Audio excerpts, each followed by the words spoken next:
ሰላም የተከበራችሁ የዩቲዩብ ተከታታዮቼ መሳይ ተስፋዬ ነኝ። ዳግም የተለያዩ ሀሳቦችን እያደረስኩኝ ከእናንተ ጋር ጥሩ ቆይታ ለማድረግ መጥቻለሁኝ። ዛሬም ስለ ክለባችን አርሰናል አንድ የወጣ አስገራሚ የዝውውር መረጃ ለእናንተ ላደርሳችሁ ነው። እንግዲህ አርሰናሎች ላለፉት ሳምንታት የተለያዩ ሀሳቦችን በዝውውር መስኮቱ ጀምረዋል ሲባል እንግዲህ እየሰማን እንደነበር ይታወሳል። ዛሬም ደግሞ ይህንን ሩመር ነው ለእናንተ የማደርሳችሁ። እስከዛ ግን ላይክ፣ ሰብስክራይብ፣ ሼር እያደረጋችሁ አብራችሁን ጥሩ ቆይታ እንድታሳልፉ ጋብዛለሁ።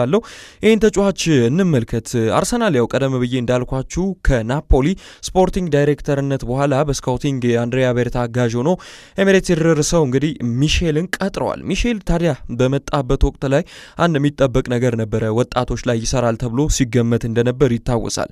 ታዲያ ይሄ ወጣቶች ላይ አብዝቶ መስራት የሚችልና የተለያዩ እንግዲህ ታለንቶችን በተለያዩ ቦታዎች በነ ኤዥያ በኢስት እንግዲህ ጆርጂያ በነ ኢስት ኤውሮፓ አካባቢ ሊያወጣ የሚችል እንግዲህ ስካውተር እንደሆነ መረጃዎች ሳስመለከታችሁ ነበረ።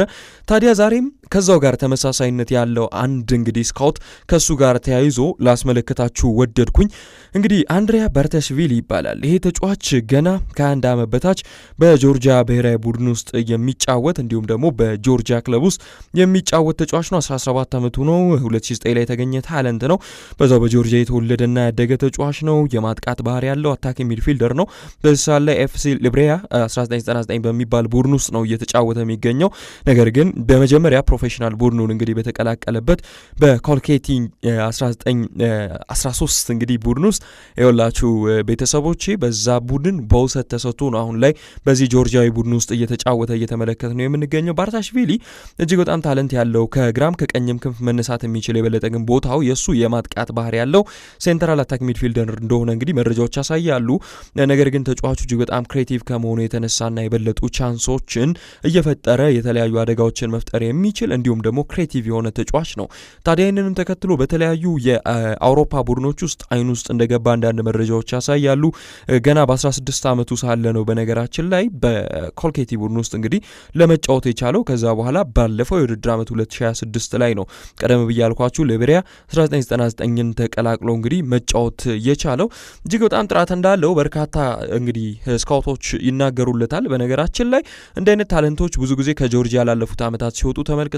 ለዚህ ደግሞ ቅቪጫ ቅቫራስኬሊያን እንደውም እያመሳሰሉ በርካቶች ስለ እዚህ ተጫዋች እንግዲህ ያወራሉ ማለት ነው። ስለ ጆርጂያዊው ተጫዋች ስለ አንድሪያ ባርታሽቪሊ እጅግ በጣም ድንቅ ጥራት ካላቸው ተጫዋቾች መካከል አንዱ ነው። ለየት የሚያደርገው በጠባብ ስፔሶች ድሪብል የማድረግ ብቃት እንዳለው ይናገሩለታል። ለዚህም ደግሞ አርሰናሎች ምናልባትም የሚያመጡት ከሆነ ፕሪሚየር ሊጉ የሚፈልገው አይነት ፕሮፋይል እንደሆነ መመልከት አለብን። በፕሪሚየር ሊግ ውስጥ ድሪብለር ሆናችሁ መገኘት የምትፈልጉ ከሆነ ጠባብ ስፔሶችን ተጠቅማችሁ ድሪብል ማድረግ ይጠበቅባችኋል። የበለጠ ፈጣሪም ተጫዋች መሆን አለባችሁ። ባርታሽቪሊ ይህንን የሚያሟላ አይነት ተጫዋች እንደሆነም እንግዲህ መረጃዎች ያሳያሉ። እንዳልኳችሁ ነው የአጥቂ አማካኝ ነው። ስለዚህ የአጥቂ አማካኝ አይነት ባህሪ ሲኖራችሁ ደግሞ እይታችሁ ግሩም ሊሆን ይገባል። የፓሲንግ ጥራታችሁን ከፍ እያለ መምጣት ይጠበቅበታልና እያንዳንዷን እንግዲህ እንቅስቃሴዎች ማሟላት የሚችል አይነት ተጫዋች ነው ይሉታል ብዙዎች። ያው ገና ነው 17 ዓመቱ ላይ ቢገኝም እንደ አይነት ፖቴንሻል ሲታይ ግን በደንብ መመልከት ያለብን ይመስለኛል። ሌላው የክንፍ መስመር ተጫዋቾች ጋር ያለው ኮኔክሽን እጅግ በጣም ግሩም ነው። ሁለቱንም በጥራት ተመልክቶ ፓስ የማድረግ ብቃት አለው ሲሉ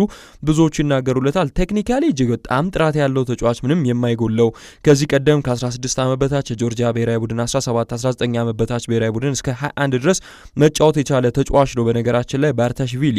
ለዚህ ነው በርካቶች ጥራቱን በሚገባ የሚመሰክሩለት። በነገራችን ላይ ፈላጊው አርሰናል ብቻ አይደለም አሮጊቷ ዩቬንቱስን ጭምር እንደሆነች መረጃዎች ያሳያሉ። ዩቪዎች ይህንን ተጫዋች ከአርሰናል ጋር ለማስፈረም እንግዲህ ይፎካከራሉ ተብሎም ይጠበቃል። እጅግ በጣም ድንቅ ኳሊቲን ብዙዎች ሲመለከቱ በዚህ ሰዓት ላይ አያልፉም እንደሚታወቀው። ለዚህ ነው ጁቬውም እንግዲህ እየፈለገው የሚገኘው ማለት ነው። በተለይ ደግሞ በአርሰናል ቤት የሚመጣ ከሆነ ጀርሚ ሞንጋ ስሙ ሲያዘ ነበረ። አሁን ደግሞ እንግዲህ ይህንን ተጫዋች መመልከት ማለት የሚቀጥሉትን ዓመታቶች አርሰናል በሎንግ ተርም ፕሮጀክት ለመስራት በወጣቶች ላይ እንዳቀደ ያሳያል። ያው በዚህ ሰዓት ላይ በአርሰናል ቤት ቢመጣ በቅድሚያ የሚያደርገው ነገር ከአርሰናል አካዳሚ ቡድን እንግዲህ ከ21 ዓመት በታች የመጫወት ግዴታ ውስጥ የሚገባ ነው የሚሆነው። የበለጠ በአርሰናል የአካዳሚ ቡድን እንግዲህ አሰልጣኞችም የመገራት ባህሪ ይኖረዋል። ስለዚህ እነዚህን ነገሮች መመልከት ይበልጥ ያስፈልጋል ተብሎ ይገመታል። የድሪብሊንግ ብቃቱ እጅግ በጣም ድንቅ ነው። ከዛ ከዛ በኋላ በጣም ታይት በሚባሉ ቦታዎች ላይ ድሪብል የማድረግ ብቃት ደግሞ እጅግ በጣም አስፈላጊ ነው እንዳልኳችሁ ቀደም ብዬ በፕሪሚየር ሊግ ውስጥ። ስለዚህ የፉትቦል አይኪውም በነገራችን ላይ ከፍተኛ እንደሆነ ብዙዎች ይናገሩለታል። በፕሪሚየር ሊግ ግን እንዲህ አይነት ተጫዋቾችን በአንድ ጊዜ አምጥቶ ወደ ጨዋታ ሲስተም ውስጥ መክተት ምን አይነት አደጋ ያመጣል ተብሎ እንግዲህ ከተባለ የበለጠ ፊዚካሊ ስትሮንግ የሆኑ ተጫዋቾች በፕሪሚየር ሊግ ውስጥ ይፈልጋሉ። ኮንሲስተንሲ ኖሮ ደግሞ አንድ ተጫዋች ከአመት አመት ለመጫወት ያለውን የሰውነት ብቃት እንግዲህ ማጠናከር አለበት። ለዚህ ነው በቀጥታ በአርሰናል የመጀመሪያ ቡድን ውስጥ የማንመለከተው። ፖቴንሻሎች ሲገኙ ብዙ ጊዜ እንዲወጡ የሚያደርጓቸው ወጣት እንግዲህ እነሱ ሊገሯቸው የሚችሉ አሰልጣኞች እንደሆኑ ይታወቃል። ለዚህ ነው ከ21 ዓመት በታች ቡድን ውስጥ ወርዶ እንግዲህ መጫወት የሚኖርበት ማለት ነው። መጀመሪያ ላይ የበለጠ የመከላከል ባህሪዎቹም ላይ ራሱን ማጎልበት አለበት። ምክንያቱም አሁን ላይ እግር ኳስ ተቀይሯል። የበለጠ ዊንገሮችም ይከላከላሉ፣ አጥቂ አማካኞችም ይከላከላሉ። ክሬቲቭ የሆኑ ተጫዋቾች የምንላቸው በፕሬሲንግ ሰዓት ላይ ቡድኑን ሊያግዙ ይችላሉ። ስለዚህ መከላከል ፕሬሲንግንም አብሮ የያዘ መሆኑ ማስታወስ አለብን። ፕሬስ ለማድረግ ደግሞ የበለጠ ስፖርታዊ እንቅስቃሴዎችን አዳብሮ መምጣት ይጠበቅበታል የተኛውም ተጫዋች ማለት ነው በዚህ ሰዓት ላይ። ለዚህ ነው ቀደም ብሎ በአካዳሚ ቡድን ራሱን አጎልብቶ መምጣት እንዳለበት የሚናገሩለት ብዙዎች ማለት ነው። የቅቪጫ ክቫራትስኬሊያ አይነት ተመሳሳይ ማንነት አለው እንግዲህ ሲሉ ይናገሩለታል። ይህንን ተጫዋች እጅግ በጣም ድንቅ ጥራት ነው ማስታወስ አለብን። አንድሪያ ባርታሽቪሊ እንዲህ አይነት ታለንቶች አሁን ላይ በተደጋጋሚ እየተመለከትን ነው። ጆርጂያኖች በነገራችን ላይ ጥሩ አካዳሚዎችን ነው እየገነቡ የሚገኙት ላለፉት ዓመታት። ክርስቲያኖ ሮናልዶ ራሱ በጆርጂያ ውስጥ የገነባው አካዳሚ እንደሚታወሰው እንደ ቅቪጫ ክቫራትስኬሊያ አይነት ታለንቶች እንዲወጡ የረዳ ነው። አሁን ላይ እንዲህ አይነት ደግሞ ወጣት ተጫዋቾች በቀኝም በግራም እግር መጫወት የሚችል በአጥቂ አማካኝነት ዊንገር ቦታ ላይ መሰለፍ የሚችል አይነት ተጫዋች እጅግ በጣም በእግር ኳስ ላይ ወሳኝነት ሊኖረው ይችላል። የኳስ ኮንትሮሊንግ ብቃቱንም ብዙዎች እንደሚያደንቁለት መረጃዎች ያመላክታሉ። ብዙ ጊዜ ግን ከማርቲን ኦዴጋርድ ጋር ተመሳሳይ ባህሪ ያለው እንግዲህ የሚሉ መረጃዎችንም እየተመለከትኩኝ ነበር። ምክንያቱም ቦታቸውም አንድ አይነት ነው። ክሬቲቭ ተጫዋች ነው ማርቲን ኦዴጋርድም ታይት ስፔሶች ላይ ድሪብሊንግ በነገራችን ላይ የሚችል አይነት ተጫዋች ነበር። ይበልጥ እንደውም በዘንድሮ የውድድር ዓመትና ላለፈው ዓመት የጉዳት መጠኖቹ ከፍ እያሉ ሲመጡ አቢሊቲዎቹን ትንሽ አጥቷል የሚል ጥያቄ ቢመጣበትም ማለት ነው። ስለዚህ ይህንን ተጫዋች በአርሰናል ራዳር ውስጥ ገብቷል። ሚኬል አርቴታም ቢሆን አሁን ሚሼልና ቤርታ በጥምረት እንግዲህ የሚቀጥሉትን ዓመታቶች የበለጠ ወጣቶች ላይ እንደሚሰሩ ይጠበቃል። ቀደም ብሎ አርሰናል ጄሬሚ ሞንጋን ተመልክቷል። ሞንጋም እንዲህ አይነት ካራክተር ያለው አይነት ተጫዋች እንደሆነ ይታወቃል። አርሰናል ትላንትና የመጀመሪያ የዝውውር ጥያቄ አቅርቦ ለዚህ ተጫዋች ውድቅ ተደርጎበታል። ነገር ግን ፋብሪዚዮ ሮማኖም እንደተናገረው ከሆነ ይሄ ተጫዋች እንግዲህ በቅርቡ አርሰናልን መቀላቀሉ አይቀሬ እንደሆነ ነው የተናገረው። በነገራችን ላይ የዚህን ጆርጂያዊ ተጫዋች ደግሞ የአንድሪያ ባርታሽቪሊን ሳሚ ሞክቤል ነው የዘገበው። ለአርሰናል ይበልጥ ሳሚ ሞክቤል ቅርብ እንደሆነ ይታወቃል። ዋንቪዋን ማሸነፍ የማይከብደው አይነት ተጫዋች በአርሰናል ቤት ይፈልጋል። የሚቀጥሉትን ዓመታቶች የበለጠ ኦፌንሲቭ የሆኑ ተጫዋቾችን ኦፌንሲቭሊ አደጋ ሊፈጥሩ የሚችሉ አይነት ተጫዋቾች በቀዩ መለያ ይፈልጋሉ። ለዚህ ነው በነገራችን ላይ በዚህኛው የዝውውር መስኮት አርሰናሎች ስቲል ፎከስ እያደረጉ የሚገኙት የማጥቃት ባህሪ ያላቸው ተጫዋቾች ላይ ነው። መከላከሉ ይበልጥ የተገነባ ይመስላል። በእንግሊዝ ፕሪሚየር ሊግ ብቻ ሳይሆን በአውሮፓ መድረክም ይህንን አጋጣሚ ያሳዩበትን እንግዲህ ሞመንት እየተመለከትን የምንገኘው። እንዲህ አይነት ተጫዋቾች ደግሞ ሲመጡ በቡድን ውስጥ ለሚቀጥሉት ለረዥም ዓመታት እንደሚጠቅሙ መመልከት ያለብን ይመስለኛል። ሚሼል እንዳልኳችሁ ነው ከዚህ ቀደም በናፖሊ ቤት ሰርቷል።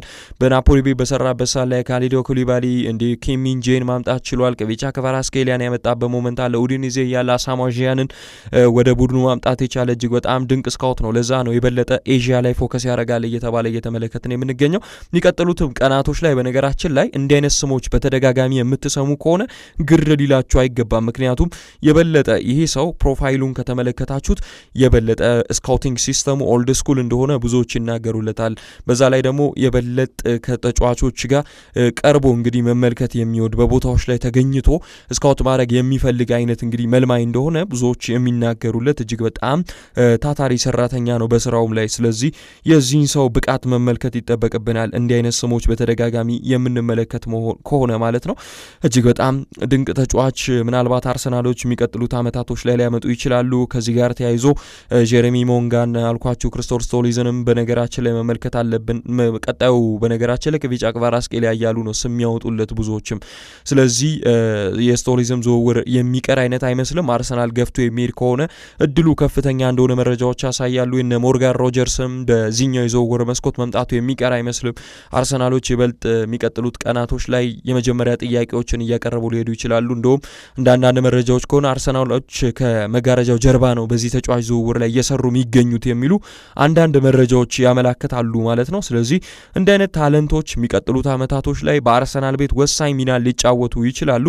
ይሄ ደግሞ አንድሪያ ባርታሽቪሊ የተባለ ገና በወጣትነት የ17 ዓመት እድሜ ላይ የሚገኝ በአፍላ እድሜው ግን ብዙ ቦታዎች ላይ መጫወት የሚችል ጆርጂያዊ ታለንት በ2009 የተወለደ እንዳልኳችሁ በቀኝም በግራም እግሩ መጫወት የሚችል በጆርጂያ ከ21 ዓመት በታች ብሔራዊ ቡድን ውስጥ መጫወት የቻለ አይነት ተጫዋች በአርሰናል ቤት ባይፈለግ ይገርመኝ ነበረ። በተለይ ደግሞ አሁን ካሉበት የስካውቲንግ ሲስተም አንጻር ወሳኝነት ያለው ተጫዋች እንደሆነ እየተመለከተን የምንገኘው። እስኪ ግን ሌሎች ወጣት ተጫዋቾች እናንተ አሁን በዚህ ሰዓት ላይ በአውሮፓ መድረክ የምታደንቋቸው እነማን ናቸው? ሀሳባችሁን ኮመንት ሴክሽን ላይ እንድታስቀምጡልኝ ጠይቃችኋለሁ። ብዙ ወጣት ተጫዋቾች በአውሮፓ መድረክ እየነገሱ እየተመለከትን ነው። አርሰናል ታዲያ ማንም ቢያመጣ ደስተኛ ትሆናላችሁ የሚለውን ጻፉልኝ። ብዙ ወጣት ተጫዋቾች ሲመጡ አሁን ላይ ሲስተሙን በአርሰናል ቤት መከተል አለባቸው። የተዘረጋውን በ21 ዓመት በታች ቡድን ውስጥ መጫወት ግድ ይላቸዋል። ጀረሚ ሞንጋን ቢመጣ ምናልባት አንድ የውሰት ውል ወይ ደግሞ በ21 ዓመት በታች ቡድን ውስጥ መጫወት እንደሚጠበቅበት እንግዲህ ግልጽ ይመስለኛል። ይህም ተጫዋች ቢሆን በውሰትም ሊላክ ይችላል። በአርሰናል የሚመጣ ከሆነ እጅግ በጣም በአነስተኛ ክፍያ ተገዝተው ነገር ግን ወርዝ አድርገው የሚቀጥሉትን አመታቶች በአርሰናል ቤት ትልቅ ግልጋሎት ሊሰጡ የሚችሉ አይነት ተጫዋቾች ስማቸው በተደጋጋሚ በመድፈኞቹ ቤት ውስጥ ሲያያዝ እየተመለከትን ነው። እናንተ ምን ትላላችሁ? ሀሳባችሁን አጋሩኝ። ሰብስክራይብ እያደረጋችሁ ከኔ ጋር ጥሩ ቆይታ እንድታደርጉ ጋብዛለሁኝ። እስካሁንም ከኔ ጋር ስላላችሁ ላቅ ያለ ምስጋና አቀርባለሁኝ። ደህና ሁኑ። ባባይ። መልካም ቀን